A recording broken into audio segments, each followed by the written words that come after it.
Les amis, on se retrouve aujourd'hui sur Football Manager 26. Pour ceux qui ne connaissent pas, sachez que c'est le jeu référence pour la gestion footballistique. Cette année, la licence revient avec énormément de nouveautés et surtout un vrai bon côté immersion. Pour ceux qui se demandent d'ailleurs, sachez que le jeu est disponible sur PC, Mac, Xbox Series X, S et PlayStation 5. Vous avez le lien en description si vous voulez le tester. Pour ceux qui ne connaissent pas trop la série, c'est un jeu de simulation où vous incarnez un coach de foot. Vous gérez tous les transferts, les tactiques, le vestiaire et vous vivez les matchs minute par minute. Mais cette année, vous allez voir qu'ils ont voulu aller encore plus loin que les années précédentes, puisque le jeu tourne désormais sous le moteur Unity. Ça permet d'avoir une interface plus fluide, des matchs plus vivants et l'ensemble du jeu est beaucoup plus immersif visuellement. Le jeu est disponible sur toutes les plateformes majeures, Steam, Epic Game Store, Windows Store, ainsi que sur Xbox et PS5. L'expérience de Match Day a été complètement repensée avec des animations plus réalistes, des déplacements fluides et surtout une sensation de vivre un match de haut niveau. Je vais être très honnête avec vous, comme vous le savez, je suis quelqu'un qui regarde le foot de plutôt loin. Globalement, d'ailleurs pour info, ça me permettra peut-être de mieux connaître le PSG et ensuite de battre Oise. Et justement, le changement sur Football Manager 26, c'est l'arrivée de la première ligue sous licence officielle. Vous avez les vrais logos, les maillots, les joueurs et une mise en scène qui a inspiré la diffusion de la TV anglaise. C'est une première historique pour Football Manager et ça ajoute vraiment de la crédibilité visuelle. Vous verrez également la grande nouveauté majeure, c'est le football féminin qui fait son entrée sur le jeu. C'est intégré de manière naturelle dans le même univers que celui du football masculin. Vous avez 14 ligues jouables qui sont issues de 11 nations. Comme la WSL, c'est la Women's Super League ou encore la NWSL américaine. C'est un vrai ajout qui ouvre de nouvelles carrières possibles et surtout beaucoup plus de diversité dans les choix. Et puis sachez aussi que côté gestion pure, il y a de vraies innovations comme un nouveau système de formation séparé en possession et en hors possession, des rôles de joueurs qui sont définis et même un outil de transfert intelligent qui s'appelle Transfer Room qui vous permet du coup de faire des recrutements de manière plus réaliste. Bref, comme vous l'aurez compris, il y a plein de choses qui sont nouvelles et Football Manager 26 vous permet à la fois une refonte technique, une montée en immersion mais surtout une ouverture complète vers plein de nouveaux horizons du football. Bon, maintenant qu'on a vu les nouveautés principales, on va passer à la partie la plus intéressante, c'est voir tout ça directement en jeu. Donc ce que je vais faire, c'est commencer une nouvelle carrière. Vous avez plusieurs possibilités, créer un entraîneur ou bien faire un début de carrière express. Moi je vais créer un entraîneur depuis le début. Donc là comme vous voyez, vous pouvez mettre littéralement tous les physiques possibles. Moi dans mon cas, je vais en choisir un qui est déjà fait. Lequel je peux prendre? Lui il est pas mal en vrai. Bon, je vais prendre cet entraîneur là. Là je peux lui mettre un prénom et un nom de famille. Dans mon cas, je vais l'appeler Zfar et nom de famille Avoc. C'est un il et en date de naissance, je vais lui mettre par exemple mai 2000. Voilà, maintenant je choisis son lieu de naissance. On va dire que mon personnage, il est né à Paris et qu'il est de nationalité française. Maintenant, je dois déterminer mon expérience. Moi, je vais être honnête avec vous, je pense que je suis... En temps normal, je vous aurais dit que je suis une superstar, mais là, en vrai de vrai, je vais être vraiment modeste. Et je vais dire que je n'ai pas encore évolué au-dessus du niveau d'amateur. Est-ce que j'ai déjà travaillé dans le milieu du football dans un rôle hors des terrains? Non, pour l'instant, j'ai rien fait. Et enfin, on a le niveau de qualification. J'en ai pas. Comme ça, moi, c'est très honnête. Maintenant, je dois déterminer mon style d'entraîneur. Moi, dans mon cas, je vais vous le dire, je préfère que mes joueurs, ils soient offensifs. C'est le plus important, je pense. Donc, je veux qu'ils soient offensifs et je veux avoir un football qui est divertissant. Et enfin, je dois faire part de ma personnalité. Je dirais que je suis discipliné et inspirant. C'est l'idée que je me donne. Donc, je vais faire un début de carrière express et c'est là que ça devient intéressant. Comme vous le voyez, je peux choisir une équipe. Donc, je vais choisir le PSG. C'est peut-être un peu abusé pour commencer une carrière de football manager, sachant que le PSG, c'est une des plus grosses équipes qui existent, voire la plus grosse en Europe. Mais sachez que si par exemple, vous aimez bien Toulouse ou Metz ou n'importe quelle équipe, vous pouvez les prendre. Donc là, on voit que j'ai plusieurs championnats. J'ai le championnat français, allemand avec la Bundesliga, italien et anglais. Et on a également du coup la division 1 féminine française. Le nombre de joueurs, il est d'environ 31 200. Si vous souhaitez en avoir moins, vous les désélectionnez juste. Par exemple, si je veux pas l'Italie, je mets non jouable et là on voit que c'est passé à 26 000. Comme vous le voyez, vous pouvez définir votre look, votre parcours et votre profil d'entraîneur. Ça va influencer votre image et votre impact dans le vestiaire. Allez, c'est parti, je débute la partie. Un nouveau chapitre va débuter au Parc des Princes alors que les dirigeants du Paris Saint-Germain s'apprêtent à nommer Zfar à la tête de l'équipe. Alors ça les gars, c'est le multiverse, jamais je l'aurais imaginé. On attend de l'entraîneur français de 25 ans qu'il adopte une approche basée sur la possession de balle pour permettre au club d'envisager l'avenir avec regain d'enthousiasme. Et les spécialistes estiment que ces attributs correspondent bien à la culture de son nouveau club. Et ben voilà, c'est parfait. Et là, comme vous le voyez, j'ai un panel complet, il y a plein de choses qui sont disponibles. Comme on le voit là-haut, on est lundi 14 juillet 2025 à 9 h. Ici, j'ai plein de mails à lire. Comme par exemple, ici on a Nasser qui nous dit bienvenue au PSG. On voit quelques infos sur le club. Là, ici, on a notre attaché de presse qui nous tient au courant des dernières nouvelles du monde du football, donc c'est bien, elle se présente. On a Nasser également qui voudrait présenter notre profil aux supporters du club ainsi que leurs attentes. Et on voit que l'influence des supporters est élevée. Ils ont 6 attentes. Maintenir le statut du club comme équipe la plus réputée de France, ce qui est déjà le cas. Devenir l'équipe la plus réputée d'Europe. Devenir l'équipe la plus réputée du monde. Mais voyez, notez attends avant de se prononcer parce que pour se prononcer là-dessus, c'est chaud quand même. On a 31 000 abonnés sur l'équipe et 41 millions de followers sur les réseaux. Vous voyez que les profils des supporters, il y en a beaucoup qui sont familiaux, des VIP, décontractés. Et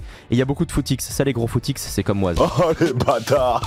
Bon, en plus de ça, en haut à droite, j'ai une réponse requise. Qu'est-ce qu'ils me demandent? Les dirigeants souhaiteraient discuter de la vision du club sur le long terme et vous faire part de leurs objectifs initiaux pour cette saison et les prochaines années. Là, on voit qu'au niveau de la vision du club, ils veulent accroître la réputation, augmenter les revenus commerciaux, donc faire plus de pubs par exemple. Je vais leur proposer de faire une OP avec Avoc, vous inquiétez pas. Ils veulent construire un nouveau niveau stable, mais ça c'est souhaitable, donc c'est pas la priorité. Et ensuite aller loin en UEFA Champions League. Là dans mon cas, il y a une réponse qui est demandée, il faut que je négocie. Là j'ai mes objectifs, là j'ai la vision des dirigeants. C'est les mêmes que je vous ai donné tout à l'heure. Donc je termine la réunion et je peux aussi terminer la présentation. Là on voit qu'en termes de personnel, j'ai un entraîneur adjoint, Raphaël Paul, j'ai Marquinhos qui est défenseur central et Ousmane Dembélé qui a été du coup Ballon d'Or et qui est buteur prodigieux de 28 ans. Donc là c'est le moment où je vais mettre en place mes tactiques. Avec le ballon et sans le ballon. On va commencer avec le ballon. Moi dans mon cas et surtout avec les joueurs que j'ai envie de faire un Gegenpress. Alors je sais pas du tout si ça se prononce comme ça, je suis désolé s'il y en a qui connaissent le terme, mais c'est d'avoir un pressing qui est agressif et aussi une attaque avec une vitesse intensive. Donc je vais mettre ça. Vous voyez que pour ça l'équipe doit être en bonne condition physique et mobile pour effectuer le pressing. C'est fatigant et la priorité donnée à la récupération réduit le contrôle. Mais je vais quand même laisser ça. Là maintenant je peux choisir ma formation. Est-ce que je fais un 4-3-3, 4-2-3-1 ou 4-2-4? Alors là je vois pas que j'ai aucune idée de ce qui est le mieux, mais je pense que faire un 4-2-3-1 ça peut être une bonne idée. Donc on a 4 défenseurs, 2 milieux dans notre base, on a 3 joueurs ici et un attaquant principal. Maintenant pour la formation sans le ballon, on peut soit faire un 4-4-1-1-2, un 4-2-2 ou un 4-3-3. En vrai je vais rester classique, je pense que je vais faire un 4-3-3. Non je vais faire un 4-2-2-2, c'est mieux. Donc on a maintenant nos tactiques. Là je peux choisir qui est mon gardien de but. Dans mon cas on va mettre Lucas Chevalier. Je confirme et on a donc bien Lucas Chevalier ici au goal. Au niveau du défenseur droit, qui je peux mettre? Je vais mettre Hakimi hein. Hakimi en défense droite. En défenseur central, est-ce qu'il n'y a pas un petit Marquinhos quelque part? Si on va pas mettre Marquinhos hein, let's go. En DC qui est bien en termes de stats, il y a William Pacho qui est pas mal. Et vous savez quoi, j'ai envie de mettre un petit Hernandez en vrai. On va mettre Hernandez à ce poste. Et en DG je vais mettre un... Il n'y a pas Mendes? Si, il y a certainement Mendes,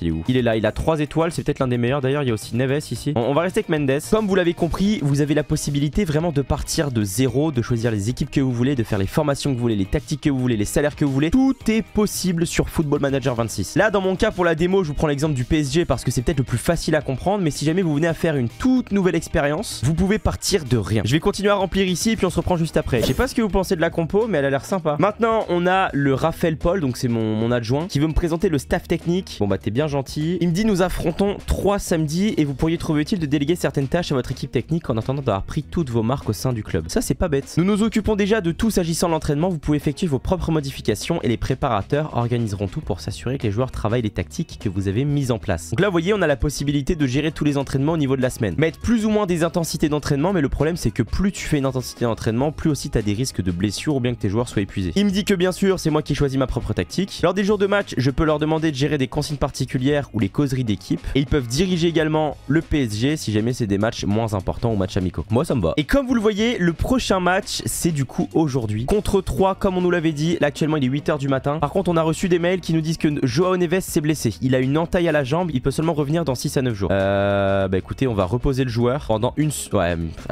hein. Voilà, donc on va reposer notre joueur pour pas qu'il se surblesse, ça sert à rien de le prendre du coup. Au niveau des tâches il m'en reste une, il faut que je fixe le code de conduite, notamment avec les amendes. Comme vous le savez, quand tu respectes pas les conditions dans un club, c'est également pareil avec l'e-sport, et bah tu as potentiellement des amendes. Là en l'occurrence, si jamais un joueur est absent à l'entraînement, la première fois on va dire qu'il prend, allez, un avertissement, on est gentil. Ensuite 2 semaines et ensuite, non, on va quand même pas rétrograder le joueur, c'est peut-être un peu abusé. Si jamais le joueur est absent du club, il fait une semaine, 2 semaines, 2 semaines, c'est très bien. S'il est suspendu parce qu'il a accumulé les jaunes, pour moi c'est pas trop gênant, donc on va laisser une journée, ensuite une journée, une semaine si vraiment il abuse et ensuite 2 semaines. Là par contre les expulsions rouges directes, ça veut dire qu'il a vraiment fait des fautes dangereuses. Je vais d'office mettre une semaine et ensuite full 2 semaines. On voit que le prochain adversaire qu'on aura ce sera donc l'Estac 3. On voit que de leur côté ils ont un joueur qui est incertain parce qu'il a une entorse des ligaments croisés et que la rencontre a lieu le 19 juillet à 20 h, donc dans 4 jours. Sinon au niveau des nouveautés, comme vous le voyez, il y a des transferts avec notamment transfer room, départ et arrivée. Donc là vous voyez que dans mon cas j'ai aucun transfert en cours ni aucun prêt. Par contre j'ai des recommandations de joueurs et 71 opportunités de départ. Vous pouvez également gérer les budgets de recrutement ou encore les seniors. Ce que j'adore vraiment avec Football Manager, c'est que c'est un jeu dans lequel vous pouvez littéralement tout faire. Tout est possible. Vous pouvez partir de où vous voulez, soit de rien, soit d'être coach du PSG comme moi. Vous pouvez essayer d'évoluer dans tous les clubs possibles ou encore avec tous les joueurs possibles. Et en plus de ça, comme on a le football féminin qui s'est inscrit dans le jeu, il y a encore plus de possibilités. En tout cas, sachez que Football Manager 26 est dispo dès maintenant sur PC et Mac, donc via Steam, Epic Game Store, Windows Store, sur Xbox Series XS et sur PlayStation 5. Vous avez le lien en description si vous souhaitez y jouer dès aujourd'hui. Perso, je vais continuer ma carrière avec le PSG quelques heures de plus parce que j'ai déjà envie de ramener une Ligue des Champions à Paris. Bon, j'avoue, je m'emballe un peu, mais ça m'a vraiment donné envie de pousser le jeu à fond. Après, comme vous vous en doutez, on peut passer des heures et des heures dessus. Cette vidéo avait vraiment pour but de vous présenter le jeu dans les grandes lignes, ce que vous pouvez faire, mais après ce sera à chacun d'entre vous de faire vos propres simulations, tactiques, équipes, effectifs, etc. Si vous aimez les jeux de gestion ou juste le foot, vous allez adorer ce jeu. Merci encore à Football Manager 26 pour le partenariat. On se retrouve très vite pour une prochaine vidéo et sur ce, je vous dis à la prochaine.